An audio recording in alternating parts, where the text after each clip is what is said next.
os 10 pontos. Então, olha, o que a gente precisa implementar para ontem, para amanhã, para colocar o comunismo barra socialismo em funcionamento, em marcha. A gente precisa disso. Então, isso daí, na verdade, esses tópicos, eles são tópicos de para uma transição, né? Porque a gente vai ver aqui, né? Alguns deles não se implementam da noite para o dia e não surtem efeito da noite para o dia. Então eles compõem um pacote, e isso é muito importante dentro do pensamento marxista, né? Porque o Marx ele tem essa concepção linear da história, né? E ele fala, olha, considerando as relações materiais, o comunismo é o estágio final das relações materiais humanas, né? Você começa lá tem o homem das cavernas, aí aquilo evolui para o feudalismo. Tô pulando coisa aqui, tá, gente? Aquilo evolui para o feudalismo, que evolui para o mercantilismo, que evolui para o capital, evolui ou passa, né, adiante como capitalismo. Aí depois vem essa transição. Nessa transição você está numa espécie de socialismo.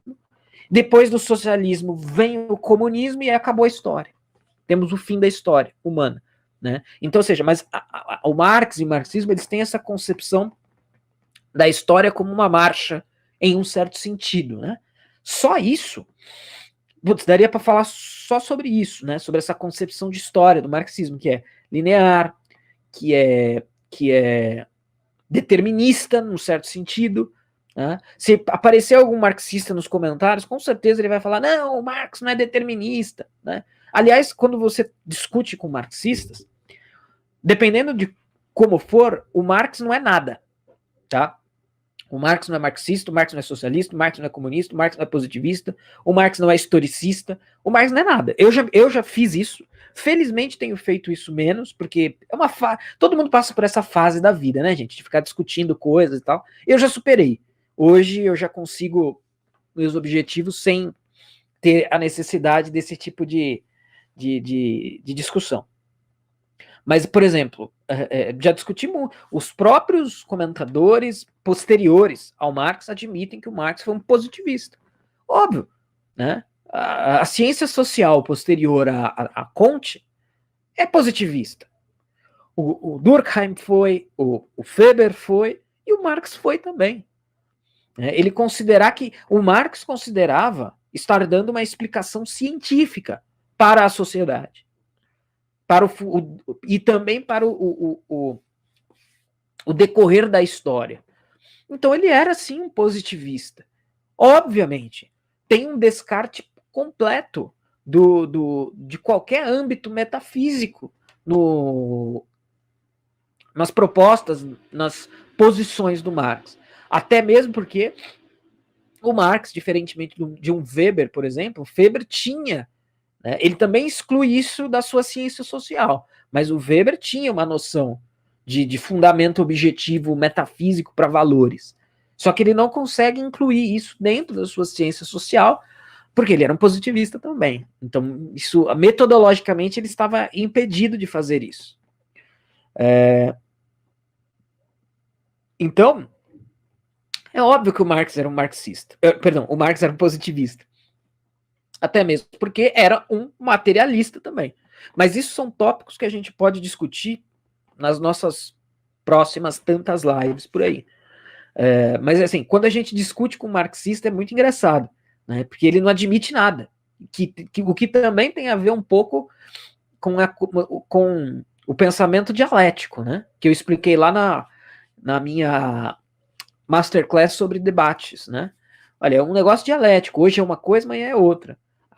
Convém dizer que é positivista, então é positivista. Não convém dizer que é positivista, então não diga, não é. A gente encontra muito isso nos marxistas mais rasteirinhos, né? Mais rastaqueras que a gente vê por aí. Então, dos 10 pontos, né? Os 10 pontos.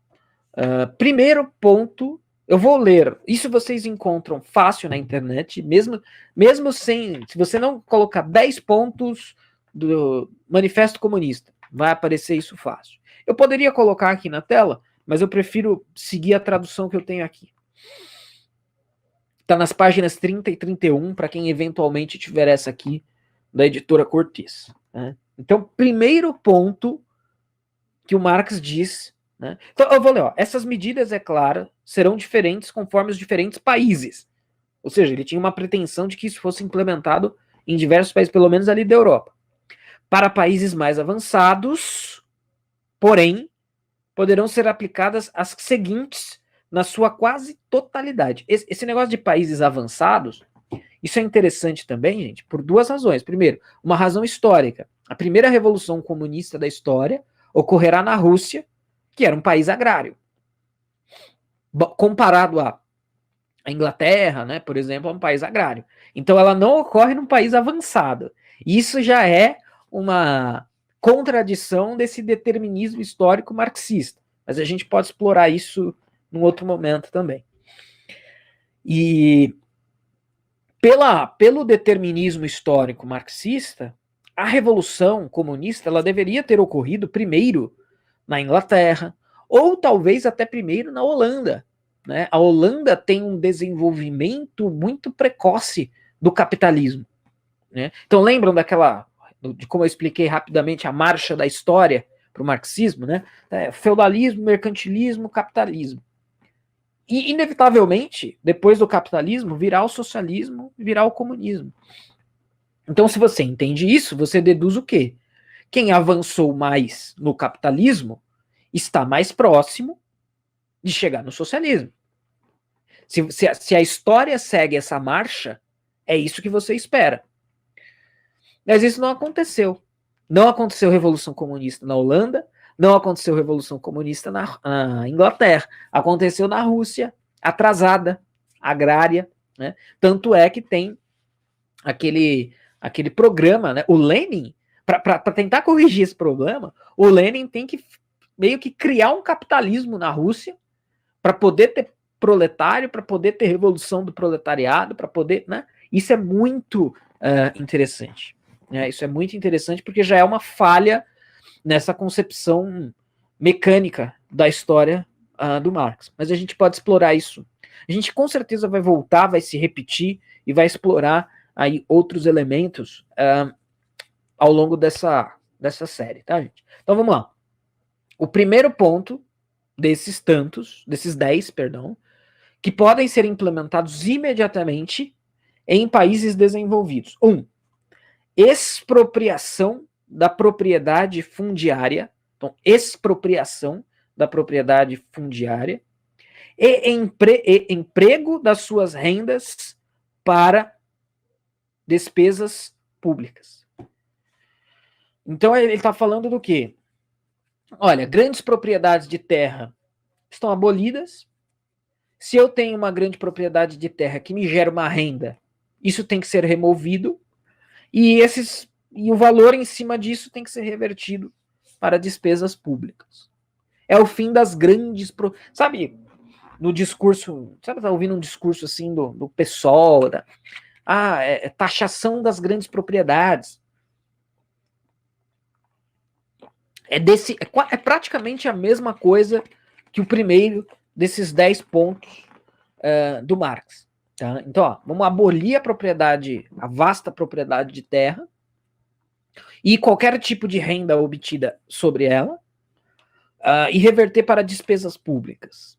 Né? Claro, nós já sabemos aqui, né, que um traço do comunismo é o fim da propriedade privada. Né? Na sociedade comunista não há propriedade privada. Quando você faz isso, você aboliu a propriedade privada? Ainda não. Mas você já deu um grande passo. Você está abolindo a propriedade de terra. Então, todas as terras serão de propriedade coletiva e suas rendas serão revertidas para coisas públicas, para o Estado. Primeiro item. Né? E é interessante porque todos esses itens, gente, eles são muito atuais. No sentido de a gente vê esse tipo de proposta na boca de muita gente. Às vezes abertamente de esquerda, às vezes nem tanto. Às vezes nem. Vou abordar isso um pouco melhor na live da semana que vem. Tá? Então, expropriação da propriedade fundiária e emprego das suas rendas para despesas públicas. Primeiro ponto. Segundo ponto, olha só que interessante. Imposto fortemente progressivo. Isso é muito interessante, né? É basicamente isso, imposto fortemente progressivo, gente, é uma forma, no fundo, todos esses 10 pontos podem ser reduzidos à abolição da propriedade privada. Como que você abole a propriedade privada? Fazendo essas coisas. E olha como a questão do imposto progressivo é importante. Então, pensem o seguinte: o Estado vai taxar anualmente, vamos pressupor aqui anualmente, pode ser mensalmente, tanto faz. Eu tenho um patrimônio de 1 milhão. Um patrimônio de 1 milhão. Se eu tenho um patrimônio de 1 milhão, eu vou pagar 10% do valor do meu patrimônio em impostos por ano. Então, em 2021, eu pago 100 mil, em 2022, eu vou pagar 90 mil, e depois 81 mil, e assim sucessivamente. E assim sucessivamente até meu patrimônio acabar. A minha propriedade privada foi estatizada. Meu patrimônio foi estatizado. Que aí é o quê? Vejam o que eu falei, do ponto 1 e agora do ponto 2. E a Eliana colocou aqui no chat. Taxação das grandes fortunas. Claro que, quando isso é colocado, eles não dizem isso, né? Eles não vão falar, olha, o objetivo é taxar você até a sua propriedade ser extinta. Não, é só uma taxinha. Uma taxinha, porque você tem os 1%, né? Mas, na verdade, a gente sabe, e isso também é muito emblemático da lógica do imposto, como ela é implementada na prática, né? Como ela é implementada na prática. Por isso que os bilionários são a favor disso. Os bilionários, em 2021, eles são a favor disso. Eles falam que querem pagar mais imposto. Mas por quê? Porque eles sabem que isso é furada. Isso vai acontecer com o cara médio. Isso vai acontecer com quem? Com o cara médio. O cara grandão vai conseguir escapar disso. O cara médio não. Então o cara médio nunca vai alcançar o cara grandão. Isso é interessante também para a gente pensar como, pelo menos em tese, o feitiço vira contra o feiticeiro, né? Isso aqui surge para acabar com o capitalismo, mas na verdade os grandes capitalistas adoram isso aqui, né? Porque eles vão conseguir se proteger desse tipo de coisa, mas quem está abaixo deles não. Então já era para quem está logo abaixo deles, e eles continuam na sua posição eternamente. Então essa questão do imposto progressivo é muito interessante, né? Muito interessante, assim, é horrível, mas é muito interessante de se pensar, né? E é a segunda proposta, então, para um governo transitório comunista, que no fundo, é uma maneira de se abolir a propriedade privada. Então esse foi o 2. 3. Abolição do direito de herança. Isso também é um assunto constantemente discutido.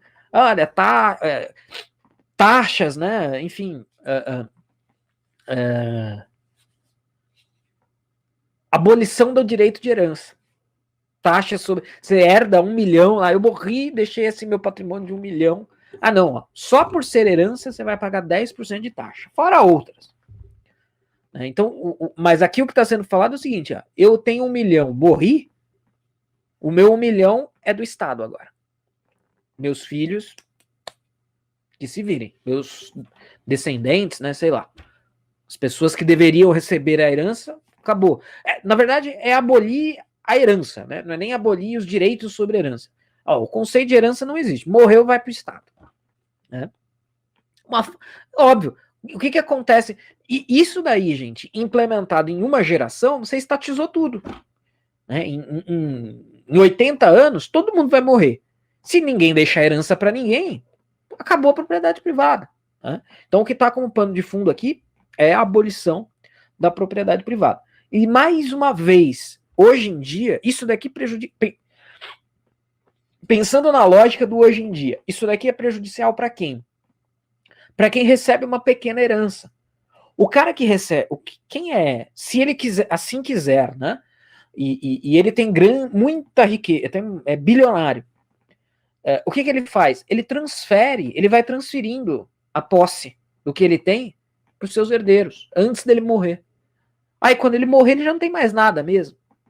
Agora, o sujeito que está em patamares menores, que não tem consciência disso, não consegue arcar com os custos de advogados para fazer isso, ele morre e os herdeiros são obrigados a pagar o imposto de herança. Né? Enfim. Então esse é o terceiro ponto. Quarto ponto.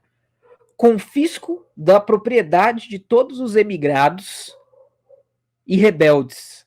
Olha só que interessante, hein? Interessante assim, mais uma vez, né? Interessante de se pensar, não de se fazer. O que acontece? Confisco da propriedade de todos os imigrados e rebeldes. Olha só, rebeldes.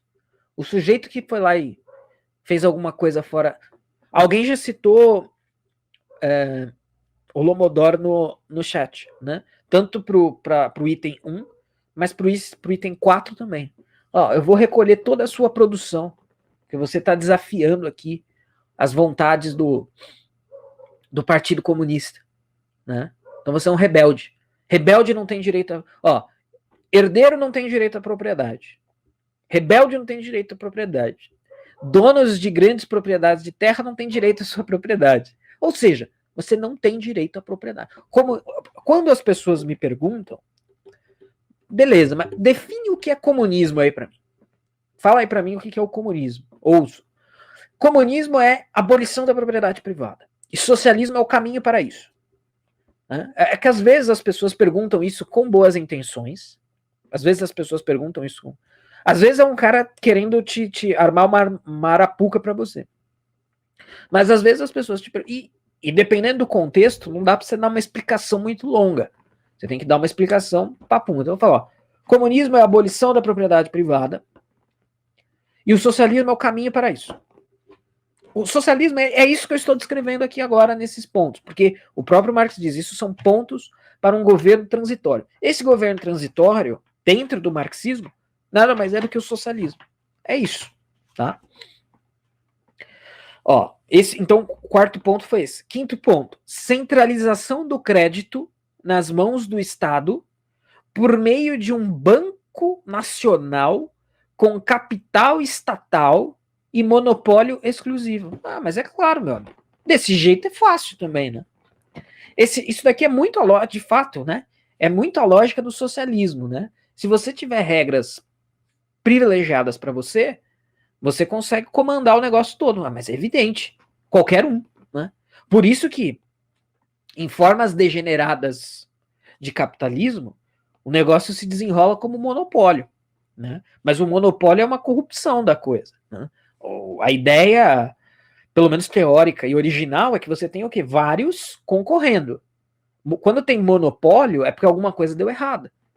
Agora, se você vai ter o Estado, vai ter um monopólio estatal, vai ter um banco nacional, com centralização de crédito nas suas mãos, aí fica fácil. Aí fica fácil. Ó, ou você faz o que eu digo, ou eu não libero crédito para você. Ou você faz o que eu digo, ou você não faz, porque eu tenho monopólio dessa... Eu tenho monopólio dessa ação. Aí fica fácil, né, gente? Desse jeito fica fácil. Né? Vamos lá. Ó, sexto ponto. Centralização de todo o sistema de transportes nas mãos do Estado. Olha só que interessante, né? Pensar isso, pensar lá na Margaret Thatcher na Inglaterra, né? Mas olha só, gente, por que o transporte aparece aí com essa importância? Porque ó, o sexto item é o transporte. Por que será essa importância? Ó, eu tenho propriedade, mas eu sou inimigo do Estado. O Estado não permite que eu transporte. Então eu não vendo, morri. Se todas as formas de transporte estão e comunicação. Ah, não. Aqui na minha edição, é que eu estou olhando duas edições, tá, gente? Uma no computador e outra no livro. Na minha edição do livro aqui só fala de centralização do sistema de transportes. Aqui eu tenho aqui fala da comunicação. Mas vamos pensar nos transportes. Se o transporte está inteiramente nas mãos do Estado, não adianta muita coisa eu ser produtor de algo. Porque não adianta nada, eu produzi aqui 1 milhão de sei lá o quê. Mas não vai ser transportado para lugar nenhum, porque o transporte está na mão do Estado, e eu sou inimigo do Estado, então ele não vai transportar a minha produção. E aí? Já era. Tá? Já era, a vaca foi pro brejo. Então, por isso que é importante essa centralização. Tudo será importante que seja centralizado nas mãos do Estado. Né? Então, ó, o crédito bancário centralizado nas mãos de um banco estatal e os transportes centralizados nas mãos do Estado também. Pronto, meu amigo. Aí, essas são medidas não de abolição da propriedade privada, mas que tornam a propriedade privada supérflua. Não adianta nada você ter um monte de coisa, você não pode transportar. Não adianta nada. Tá? Então, assim, se o Estado dita totalmente o transporte, só será transportado aquilo que o Estado quiser. Sétimo ponto. Multiplicação das fábricas nacionais e dos instrumentos de produção, arroteamento e melhoramento das terras de acordo com um plano geral. Tá? Na verdade, então, aqui finalmente no sexto ponto, quando ele fala de multiplicação das fábricas nacionais e dos instrumentos de produção, ele está falando da estatização completa dos meios de produção, que também é uma forma resumida de... Então, ó, comunismo é a abolição da propriedade privada. Como a propriedade privada é abolida no comunismo? Por meio da estatização dos meios de produção. Se os meios de produção estão nas mãos do Estado, não há propriedade privada. Não há propriedade privada. Então, esse uma das formas e um dos elementos, né, uma das maneiras de se fazer isso. Tá? Então, ou seja, na prática, por fim, e de maneira resumida, é isso. Coloque os meios de produção integralmente nas mãos do Estado e você tem abolida a propriedade privada. Eu consigo enxergar aqui, não é legal a gente ficar pegando exemplos de políticos, né? Muito do Ciro Gomes aqui, né? Esse papo aqui de taxar o baronato, né? Taxação dos rentistas. Esse tipo de retórica, a gente vê muito ela no Ciro Gomes, né? Que é um cara que está estrategicamente aí se distanciando do PT, se distanciando do PSOL, querendo se colocar aí como uma alternativa, né? Mas na verdade a gente vê esse ranço aqui, quase que esse ranço mofado de comunismo raiz, comunismo ortodoxo, né? Oitavo ponto, obrigatoriedade do trabalho para todos. Olha só que interessante, todo mundo tem que trabalhar. Para quem? Se os meios de produção são do Estado e todo mundo tem que trabalhar, todo mundo é funcionário do Estado. O pessoal está falando de funcionário público aí no chat, né? Então, no comunismo, todo mundo seria funcionário público, porque todos os meios de produção seriam do Estado e todo mundo tem que trabalhar. Então, todo mundo vai trabalhar para o Estado. Quem trabalha para o Estado é funcionário público. Olha aí, né? Então, não se trata de um ou dois serem funcionários públicos, mas no comunismo, todo mundo, ou pelo menos nesse governo de transição para o comunismo, na verdade é no governo de transição para o comunismo, porque o trabalho no comunismo, ele vai ser um negócio muito próprio, tá? Praticamente não vai haver trabalho no comunismo. Então, obrigatoriedade do trabalho para todos, constituição de exércitos industriais, especialmente para a agricultura, né? Obviamente que a agricultura é um negócio muito importante aí para o comunismo nessa época, e historicamente também, né? Porque mesmo com o comunismo, ele surge no seio da industrialização, né? Mas obviamente que o universo agrário não deixa de ser importante, e o próprio universo agrário acaba sendo semi-industrializado pelas máquinas, pelas técnicas, né? Ele continua ambiente agrário, mas não passa mais a ser uma contradição o agrário e o industrial. Né? Então essa menção, essa presença, né? Essa criação de um corpo de funcionários públicos voltados para a agricultura, né? Esse exército aqui que ele fala, faz bastante sentido, porque a agricultura, mesmo hoje, né, gente? Mesmo hoje, a agricultura segue sendo importantíssima, né? Nono ponto. Unificação da exploração da agricultura e da indústria, atuação com vistas à eliminação gradual da diferença entre cidade e campo. Olha só que interessante. Então não adianta ficar fincando muito o pé nessa distinção entre campo e cidade, agricultura e indústria, porque o objetivo é que tudo seja uma coisa só. Claro, os meios de produção estão estatizados, porque aqui a gente já está no nono ponto. Os meios de produção estão estatizados. Todo mundo é funcionário público. Então, nesse contexto, que importa a diferença entre cidade e campo, agricultura e indústria? Importa pouco. Claro, os produtos finais estão diferentes, mas todo o resto pouco importa. Tá? Olha só. Agora o 10º ponto. Ou seja, dentre tudo o que é absolutamente, estritamente essencial para o comunismo, o 10º é interessante. Educação pública gratuita para todas as crianças. E vejam, gente, universalização da educação não é uma má ideia. E a gente não pode deixar isso no colo do comunismo. O problema é, quando a gente fala de pública gratuita, a gente está falando de estatal. E quando a gente está falando de estatal, a gente está falando de o Estado ensinando as mesmas coisas para todo mundo. E esse é o grande problema. Ou seja, isso daqui pode ser, em linguagem econômica, a gente dá o monopólio da educação para o Estado. Se o Estado ensinou, é correto, é verdadeiro, e só isso é correto e verdadeiro. Esse é o grande problema. O problema não é você universalizar o acesso à educação, pelo menos básica. Né? O problema é você